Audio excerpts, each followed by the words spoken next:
Everyone আপোনালোক সকলোকে মোৰ চেনেল ঋতুপৰ্ণা হোমমেকাৰলৈ স্বাগতম জনাইছোঁ। আশা কৰোঁ আপোনালোক সকলোৰে ভালেই আৰু মোৰো ভালেই। আজি মই আপোনালোকৰ সন্মুখলৈ লৈ আহিছোঁ মই হেণ্ড এম্ব্ৰইডাৰী কৰা টেবুল ৰানাৰ আৰু এযোৰ বিৰাটেই ধুনীয়া মেখেলা চাদৰ, যিযোৰ আপোনালোকৰ নিশ্চয় পচন্দ লাগিব আৰু আপোনালোকে বনাই ল'ব পাৰিব। যিসকলে হেণ্ড এম্ব্ৰইডাৰী জানে তেওঁলোকে নিজেই বনাই ল'ব পাৰিব। আহকচোন এতিয়া টেবুল ৰানাৰখন চাওঁ। টেবুল ৰানাৰখন হ'ল এইখন।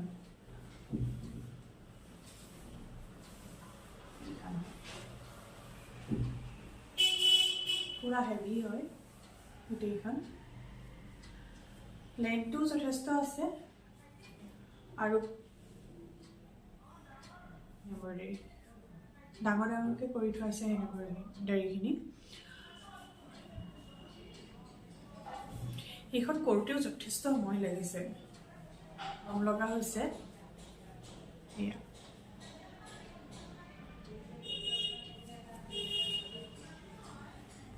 মই এইখন টেবুলত পাৰি দেখাম বাৰু আপোনালোকক। তাৰ আগতে আহকচোন মেখেলা চাদৰযোৰ চাই লওঁ।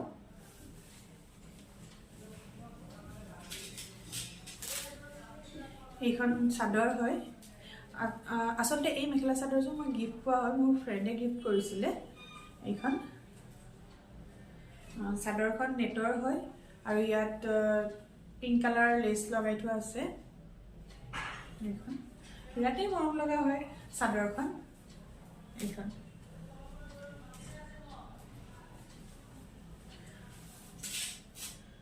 আৰু ইয়াৰ ব্লাউজটো হৈছে এইটো।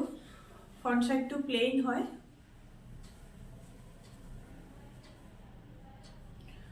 আৰু বোট নেকত দিয়া আছে। ব্লাউজটো অৱশ্যে মই নিজে ষ্টিচ কৰা, স্লিভছটো ইমানমান দিয়া আছে আৰু স্লিভছতো এইদৰে মই লেচ এটেচ কৰি দিছিলোঁ। আৰু বেক চাইডে এইয়া, বেক চাইডে তাই এজনী ডল হেণ্ড এম্ব্ৰইডাৰী কৰি দিছিলে। তাই আচলতে যিটো পিছত এম্ব্ৰইডাৰী কৰি দিছিলে মই সেই পিচটো নাই লোৱা। মই ব্লাউজৰ কাৰণে বেলেগ এটা কাপোৰ আনি তাৰপিছত যিটো পিছত এম্ব্ৰইডাৰী কৰি থৈছিলে সেই পিচটো কাটি লৈ ইয়াত মই এটেচ কৰি দিছোঁ আৰু তাৰ চাইডে চাইডে লেচো লগাই দিছোঁ। সেইদৰে চাওকচোন ইমান ধুনীয়াকৈ এম্ব্ৰইডাৰী কৰি দিছিলে তাই।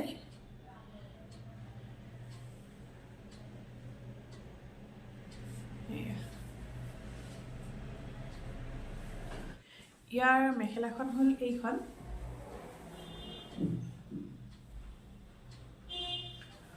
ইয়াত লতা আকৃতিত এম্ব্ৰইডাৰী কৰি থোৱা হৈছে, বিৰাটেই ধুনীয়া হয় এম্ব্ৰইডাৰীটো। ইয়াত ৰ'জ ডিজাইনটো দিয়া হৈছে, বিৰাটেই মৰম লাগিছে মেখেলাখন। কাৰোবাৰ যদি এই এম্ব্ৰইডাৰীটো শিকিবলৈ মন আছে তেতিয়া কমেণ্ট কৰি জনাব। মই তেতিয়া নেক্সট ভিডিঅ'ত মই এই এম্ব্ৰইডাৰীটো দেখাই দিম। আহকচোন এতিয়া মেখেলা চাদৰযোৰ মই আপোনালোকক পিন্ধি দেখাওঁ।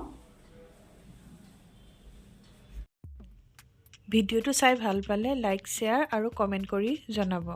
আৰু যিসকলে মোৰ ভিডিঅ' প্ৰথমবাৰৰ বাবে চাইছে তেওঁলোকে মোৰ চেনেলটো প্লিজ ছাবস্ক্ৰাইব কৰি থৈ যাব, তেতিয়া আগলৈও এনেধৰণৰ নতুন নতুন ভিডিঅ' আপোনালোকে পাই যাব।